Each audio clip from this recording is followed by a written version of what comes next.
So yeah, we're still in Pulse, but I think if I remember correctly, we're actually going to progress with the story now. Yeah, we're moving forward now. Oh, really? I thought we were going to do some other side stuff before. That will be later. I gotta say, guys, from these environments, Pulse has to be the most ironically named environment for a level I've ever heard. Okay. What Pulse is there? There's nothing here. No. Well, it is actually full of wildlife. To be fair, go on. To be fair, there is a story reason, like we've already. Hold on. The Muslim missing cutscene. Check this out. Hold on.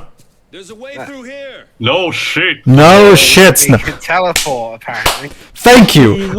Thank you. Allow me to remind you. You see what I mean about complete inefficient use of resources? Seriously, they literally got the actor to record that line and animated that scene, all to tell us the thing that's incredibly obvious, because before that cutscene even starts, we already saw the bloody cave. This is the most hand-holding a game I've ever seen in a while. I mean, you've got those text things at the bottom that come up.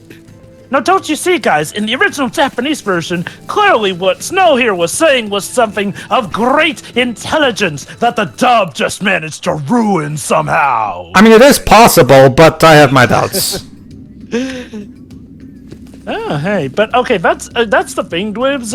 You joke, but ironically, this is where we've had the most stuff to do outside of story stuff. Let me put it this way. To give credit to the game, there is a plot justification for why Pulse is the way it is. I mean, we're even going to see even more about it when we get to Oerba. Second, that being said, though, I can also Dwibs also brings up a good point that yes, while the story does technically justify it, it still doesn't change the fact that it is a problem that we have the first ever time in this game that we're actually allowed to explore and do things, and there's very much nothing to do here aside from just fighting more monsters, basically. I mean, that's the thing, that the PS2 games would have had more of an excuse for the environments to not be all that populated, and yet they are. More so 12, because I think 10 had those bits and pieces from what I can remember.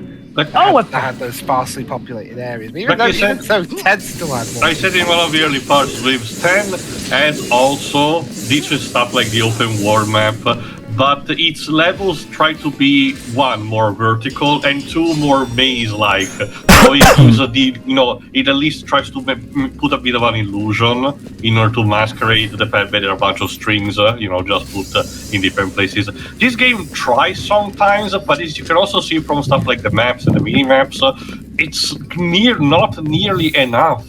Even when you get like a set piece of lighting the others jumping onto scaffoldings, railways, and stuff like that to change scenario, it's not enough. Well, although since we're doing a 13 marathon today, it's a good job you've mentioned that, since I've got the perfect ingredient to help me get through it. Alcohol. Did you guess, Joe? I don't think we're gonna mention much about the enemies of Cocoon Beat. Nah, I'm just drinking it just because. Sure. That's it. Dwibs does still have a point that, even at its worst, Final Fantasy X handled exploration leagues above this game. Well, if anything, because 10 at the very least does give you an area that allows you to go back to previous areas. This game, you literally cannot go back to previous areas. Period. Meaning pretty much every treasure chest or treasure ball in this game is literally missable. And like I said, in order to compensate that, they don't really contain anything that you actually can miss. The only thing that you are unless you're going for that trophy. No, because those you do actually get to buy them in the shop. What you do miss instead is the chance of actually scanning 100% the monsters who appear only in those levels. That is actually a thing, which is stupid. I'm pretty sure that there were some treasures that you can only get at that one point along the story. No, either they contain stuff like potions or souls, or sometimes you do get maybe an equipment, but it's something that you can buy in a shop later on in the game anyway. Yeah, basically. That said, if I recall correctly, there are some things that can only be gotten at some certain shops. So if you don't go to a certain shop at some No, point, those are always available at any save point. Yeah, the shop is a network, Joe. The shop is constantly having the same items and just adding more. So it's like this big shopping network. It's like it's your own personal Amazon, basically. And when in the later game shops get unlocked if you manage to conclude some side quest. Like if you recall correctly, by defeating the Trials of Titan, the thing that I mentioned a couple of parts ago, you do get to unlock the best weapon shop in the game, which is owned by who else? Gilgamesh, of course. Okay, see, it's the same problem that you have with it's the same thing that people try to argue about the linearity of the game. Oh, but don't you see, the reason the game is linear and you're constantly on the move is because the plot, as the plot says, the kids are on the run. Okay, here's the thing. Yes, it is true. That is true. The problem is, when you get to a point where the plot is basically hindering your gameplay to ridiculous levels, to the point where the game is shallow as fuck, maybe it's time to rethink the story. You know? Also, just saying, previous Final Fantasy games had characters on the run constantly, and that did not really, lead to linear level design. Yeah. And it's rather. for what purpose even does it really serve? Oh my god, your first time you didn't get 5 stars. It's because this fucking boss is such a damage sponge. It's annoying. But that's the thing. Teo. Like I think Brandon put it best in his 13 review. I understand what you're going for, but you didn't need to commit this hard to the concept. Like people have suspension of disbelief. People can overlook the fact that that there's some mismatches between story and gameplay. Sometimes it's much better to do that than try to force consistency in an awkward manner. Go on. And that's even assuming it's an actual thing and not an excuse, a PR excuse they pull to try to justify that. Again, we have to remember that for all the fanciness and the sweet talk, developers did struggle to come up with this game in its finished state. Like, seriously, what wasn't a mess about this game? We know that the localization was a nightmare. Everything was a mess. Apparently, this game had a bit of Everwild syndrome in that the devs didn't even know what this game was going to be while they were working on it, mind you, so... Also, that's right, I didn't also talk about something, but if I'm seeing correctly, we're actually gonna get a cutscene, so I'll mention it afterwards.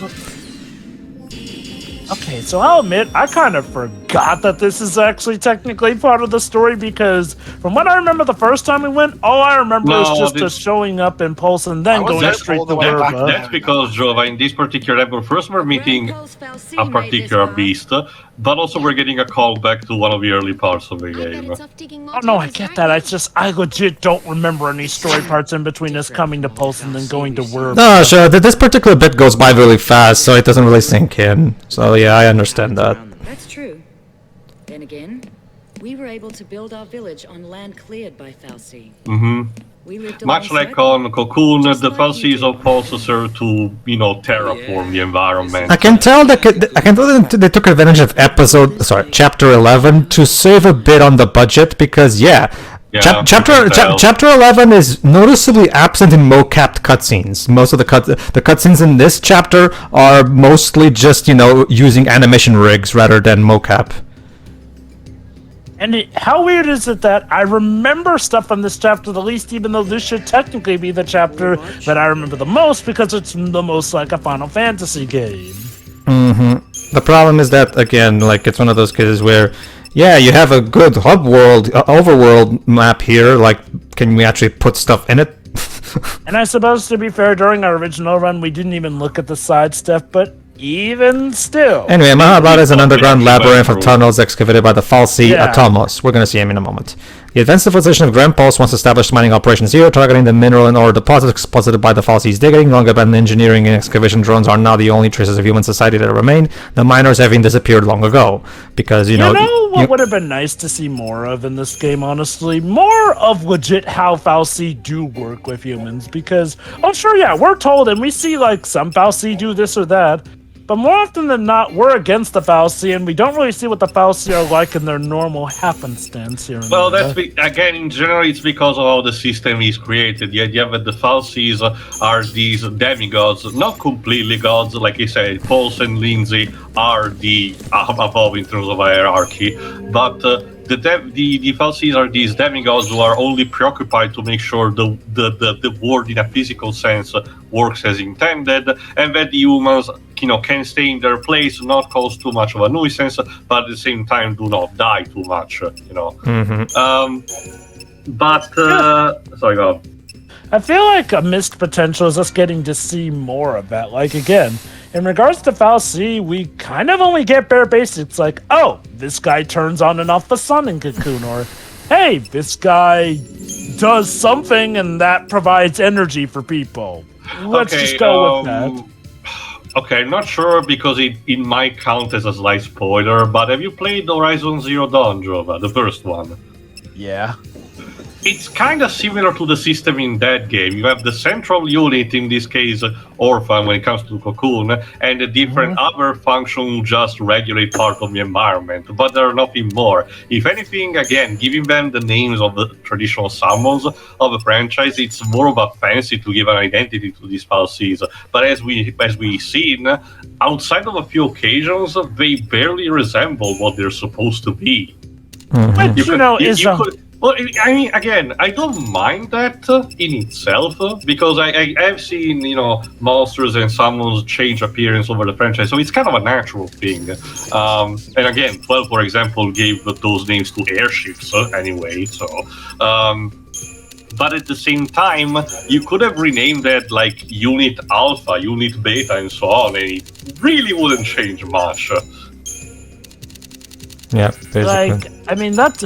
Back to my point, though, I do feel like it's a missed opportunity that we don't get to see more of the fal'Cie actually doing this or that. These are supposed to be a major playing factor in the world here, and yet it doesn't feel like we get to see enough of them, especially for how big a deal they're going to be. We get to see a bit more here on Pulse, specifically the ones that are shuffling for the environment. The biggest difference in terms of the two societies is that Pulse doesn't really have a centralized unit, the equivalent of Orphan that Cocoon has. I don't remember if it's just a case of it's a proper thing in universe, or it's just how things were written for the game itself. But aside from that, the fal'Cies do function virtually the same. Again, I feel like it's a part of just missed opportunity. How much they could have built up on the world in that regard. The main reason for that is because, like I said before, only about 10% of the actual Fabula mythology is actually explained in the games. So that's the problem. The game never actually goes into full detail about these things again. Maybe the other games, aside from this one, were supposed to elaborate more, but again, by the time... Did we mention what... well, hold on. First this, we are about to meet Atomos. Guys, heads up. Look at that thing. Let me guess. That's a fal'Cie? Yep. Busy carving out new tunnels. Making roads where roads ain't meant to go, huh? I think the fal'Cie gods listen quirky. to Yeah, I think the fal'Cie gods listen to Digger Tudder and thought, perfect, we'll make someone do that. Why did you just I say... love how quirky we were about a fal'Cie, even though the fal'Cie are technically supposed to be our enemies of this game. The ones from Pulse, unless we attack directly the party, are more passive than anything. And even Cocoon, you've seen stuff like Carbuncle not actively warning the guards or something. That's the ironic thing, though, because given what happens at the end of this game, they all might as well be our Atomos toils endlessly beneath the surface of Grand Pulse, ever expanding the world's network of sneaking subterranean passages, common speculation reports, and as you can see from that picture, he basically looks like a giant hedgehog character. What is known is that Atomos' digging often exposes deposits of valuable mineral resources. For this reason, the human inhabitants of Grand Pulse long ago established mining operations in Mahabara, which, as we already know, is completely gone fucked. So, yeah. But Well, first of all, Jova, you have to remember, like I just said, that the fact that a lot of the fal'Cies are just marginal units that need just to take care of a business. Stuff like, say, Barpandalus and Oerba. Sorry guys, I'm gonna be video. Which might tell me when you get to 1518. Okay. You're almost there, actually. And go.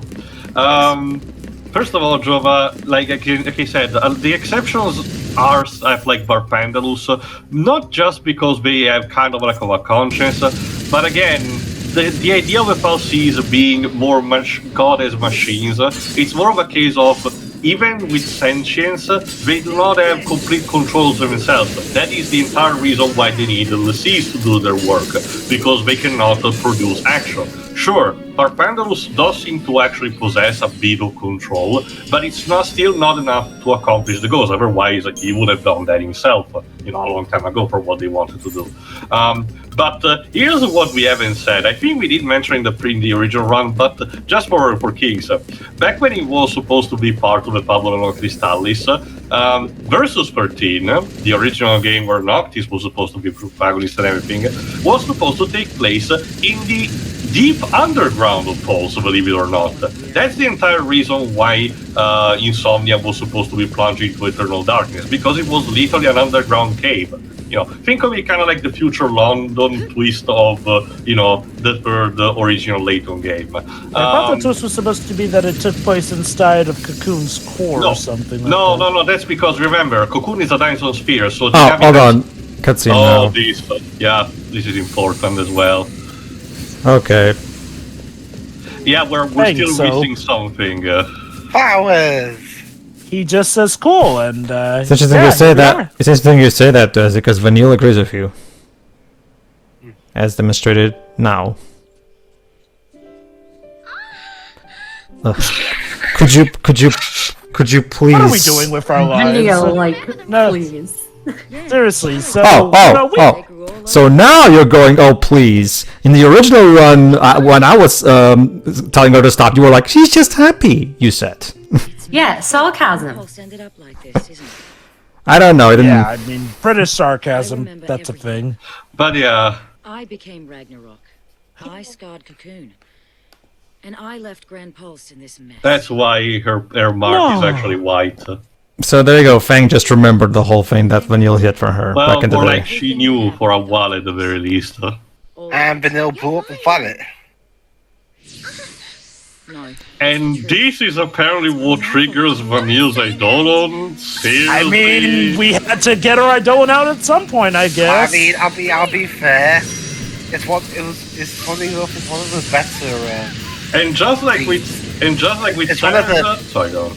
It's one of the better scenes that introduces them. A lot of them just come out of nowhere.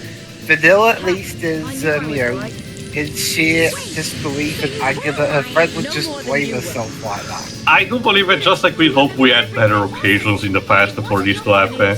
But yeah, just like it says, Vanille's Eidolon is actually a new creation, Hecatonker. It's fine, Earth Elemental and everything. This can be potentially a breach, especially if you haven't grinded up, because you're in only 2 party members, you control Vanille, and you have to rely on what she knows to do best, as in Ravager, Saboteur, and Medic. But again, you have to contend also with the fact that Hecaton keeps spamming the fuck out of attacks. So if you don't manage to, instead of having to care about the Gestalt bar, you also have to make sure that at least Vanille is in good health, because Fang can take care of herself, as we have seen in gameplay, but Vanille, under normal circumstances, is fragile as fuck, so this easily can blindside you. Mind you, if you have grinded enough, this is something that you can still work around, as Pedro showcased with a full upgraded Crystarium, even without easy mod and everything. So compared to something like, say, Brynhildr, it can actually, be more manageable, but it's still a bitch. I still don't understand why it exactly is. Let's see what Hecaton becomes. I don't see what exactly it is. It's just Vanille and Fang. What are the others doing? Are they just twiddling their thumbs? And it becomes a Magitech armor. Okay, for all this transformation, this is probably the cutest. Like it's like okay. Vanille and Fang are being attacked by Vanille's Eidolon. Should we go and help? Nah. Let's watch and see how this goes. Oh, no. I'll just wait also for these. I mean, I get that it's supposed to be a bonding moment for these two, but still. What are the others doing? That's the question. See, they're literally absent. They're not even in this background or anything. Hey guys, where have you been? Even though we all went through that tunnel anyway. I can tell that Square has been doing this kind of cutscene presentation for a while in a couple of games. I mean, you just want to have, even if your party is complete, sometimes you have just cutscenes with just specific party members who just take on their own. I argue that this kind of hurts it, though, in this case. Wouldn't this scene be better if everyone was there, since this would be Vanille bearing it all? I agree. Especially because that's the scene where Vanille, as it's showcasing, it's actually supposed to get her come up, and then there's only Fang. Yes, punch her! Please! God damn it. Love tap. Wow. Pedro, she loves Vanille too much to do it. You knew in your heart it was never going to come to that. You know what? Now kiss. No, actually, you know what? These characters are so terrible that even if these two started making out right here, I still wouldn't care. Sure. It's just like, I am just so... He's pretty short. I am just so tired of this. Ken, I'm sorry, but this scene would have been better if everyone was here to comfort or, hear Vanille's confession. Like, just being the two of them. Hold on. Realization a couple of parts ago, but Lightning barely has any interactions with Vanille at all in the entire game. And look at that. And now, mysteriously, everybody's back. Never show up. It's like I said, Lightning's either terrible or just non-existent in the plot, surprisingly. Like, I said it before and I'll say it again, Snow arguably gets more agency in the plot overall than Lightning does. Okay, Go on. And he's not even in much of the first part of the game when you get down to it. Okay, if I'm going to give the game the highest benefit of the fucking doubt... Maybe at some point in the previous version of the script, maybe these two were actually genuinely alone on their own at this point. But so what we're seeing is a remnant of a previous script back when this made sense. And I can't believe this part of the game was unfinished in a lot of aspects. So, as we mentioned, we can also see from the fact that the cutscenes are not properly mocapped, so you can tell they were kinda just left in that kind of state. Honestly, or hastily cobbled up. Yeah, I was actually gonna say, part of me wonders if maybe all the side stuff you can do in Pulse, or heck, Pulse as a whole minus the Oerba village was sort of a last minute addition because somebody in the team went, guys, maybe, just maybe, people who are used to Final Fantasy might be really missing out on the traditional Final Fantasy stuff here. I can also believe that because outside of, expanding on the actual lore of Pulse, its locations and everything, as we mentioned in the original run, but as Pedro, also hinted in previous parts, this entire trip to Pulse story-wise is kind of pointless. Sure, ideally, you can still work for what the plot wants to do, the characters having to become stronger and, quote-unquote, trying to find a resolve or answers, and at the end of the day, finding nothing and having to accept the fate or deciding what to do. But you could technically, cut away from the first fight with Barfandos to the second, and not much will change. Pretty much. Not to mention how much the tones tend to flip here and there as well as a result. But yeah, where was I? Right. So go on. Remember, considering there's a lot of the deleted content and a lot of script revisions, for all we know, maybe there was some kind of subplot that justified those two being alone in that specific scene, but that's somewhere along but during the last year maybe it got deleted, but we still needed that scene in because it's the scene where she gets her Eidolon, so that scene was put in there awkwardly, even though what the original context made that scene work is no longer present. Again, this is just me spitballing because I have no fucking clue, but again, it wouldn't surprise me if that were the case.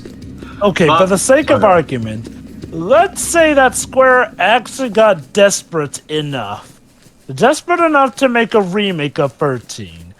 Do you feel like they would actually go with the story as is, or maybe properly do a more better implemented story. Like, even if it's drastically different from the original story, do you think that they would probably go if what the story would have been better put together as opposed to the shambled mess we got? I prefer a remake of 8.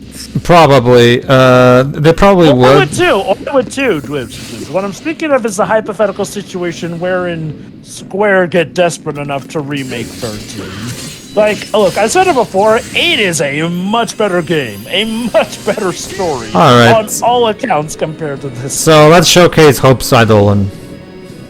It's still not very good.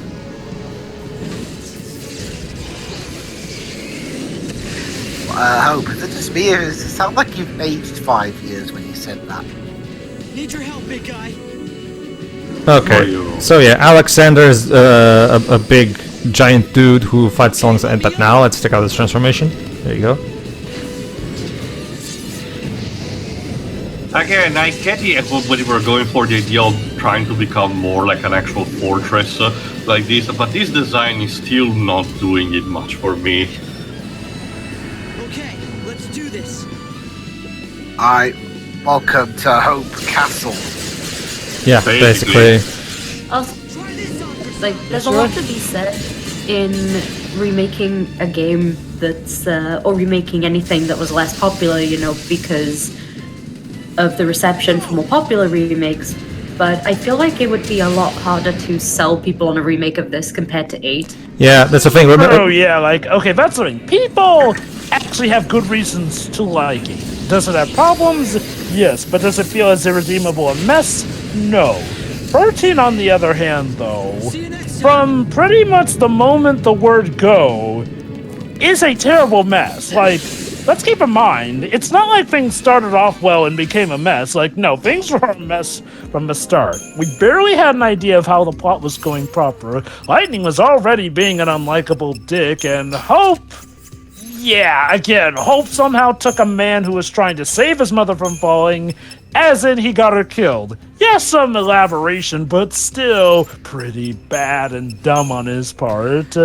Again, it says something when Vanille was one of the more likable characters at the start. And to be fair, part of that is because we didn't know just how much of a dip crap she was, but all the same, the only person likable or redeemable was Saz. Snow, Snow is an idiot, but he was an idiot who was actually getting stuff done, despite people constantly berating for him. It's like I said, call him an idiot all you want. You a-holes were not doing any better yourselves. I feel like a remake of this would turn it into an entirely different game. It would. Like an entirely different experience, like the 7 remake was, just a different game. Probably. Yeah. The thing is, I seriously doubt that possibility would even come into question, because remember, Square isn't even at this point is barely even acknowledging this game's existence, much less actually think about remaking it. So it really is one of those cases where I genuinely believe that this game is basically going to be it's just going to go down as the black sheep of the series, and Square is basically just going to do the bare minimum of re-releases over the years just to keep this thing available, and that's about it. They're probably... Okay. The bare minimum of... Sorry, the black sheep of the series is accessible. Mm-hmm. The only Final Fantasy game that's less likely to get a remake than this is OG14. Well, yeah. Anyway, I can't believe they actually will get a re-release, at least in the coming years, for two major reasons. One, Square is showcasing Mounties actually for, I guess, just for marketing purpose, just pumping out remakes and re-release of the entire catalog. Again, they're actually pushing it more than what I expected. And second, 8 had already time to build up, its actual fan base and everything, and so it took a lot for people to have nostalgia. For this game, no, again, only 10 years after its release, we're starting to see some people actually basically saying that they actually do miss this. And then again, for preservation purposes, yes, this should still be re-released in some kind of fashion. That doesn't actually magically fixes all of its problems, but at the very least, people actually have a chance to actually play it properly. I think it's Releases I can see, but a remake, No. that may be a bit more of a steeper Like, ask. the only thing I can imagine can be added without, altering that plot that much are extra cutscenes a bit all over the place with the characters, and one narration at the beginning that tells about the mythology of the Fabula Crystallis, which would ideally help setting up the tone and everything, but that will not, inherently fix like the characterization problems. hell. If we're gonna remake if Square is gonna remake a game, one thing I would like them to do is remake the first Wildlands with You using the gameplay of the sequel, so that people can, so that the game finally becomes much easier to play to modern audiences instead of the final remix's terrible controls. So. Which is weird because wasn't the Switch version supposed to be the ultra super definitive version? Oh, So oh, and it would sto- be oh just yeah, funny if they and made story-wise it an is. More definitive version. Oh yeah, and story-wise it is. It's just that, and if you play it in handheld mode with the touch controls, just like in the DS original, it works. Problem is when you try. Which I'm Problem is when you're trying to play it in dock mode with them, because the motion controls with the Joy-Cons are terrible. So yeah, good luck with that when you do record that. again, version. no, actually, remember. Well, remember. Replicating the touchscreen. It does, Teo. But the thing is, as I will demonstrate in the playthrough, trust me, Teo, that game was made with touch controls in mind, and it requires very specific moves with the fingers that are not easily replicated with a mouse cursor. Trust me. Trust me. Trust me. I've tried. Just before we end, I might as well mention quickly finish up what I was saying. I can mention everything else another time. But again, yes, Versus 13 was supposed to be taking place in the deep underground of Pulse. And one of the mysteries was to understand just what happened, because as we see in this game, the civilization Pulse on the surface is gone. So that was it. But eventually those plans were changed. So by the purpose of Fabula Crystallis, we don't really have anything. While Agito, which became Type 0, was already supposed to be taking place in another planet entirely, still set in the same universe, which because it actually is connected to the grand mythology as a whole, and also, still references stuff that happens in the Fabula Crystallis mythologies. But other than that, it's just another planet, which means that by the end of Lightning Returns, it's gone. Thanks again. But yeah, that's pretty much it. No, it's basically the thing. The reason for it, Teo, is because the sequel, Ito did a really good job translating the gameplay of the original into button prompts. Which is why, yeah, you could basically take, because outside of the lack of touch controls, when you get right down to it, the gameplay of the sequel is basically the exact same. So you can basically very easily remake the first game using this gameplay engine very easily. So that would be a much better way of preserving the first game. So hell, how about this? Get all the actors back and re-record the entire script to add even more voice acting while you're at it. So just like the sequel has. So all right. See ya. See ya.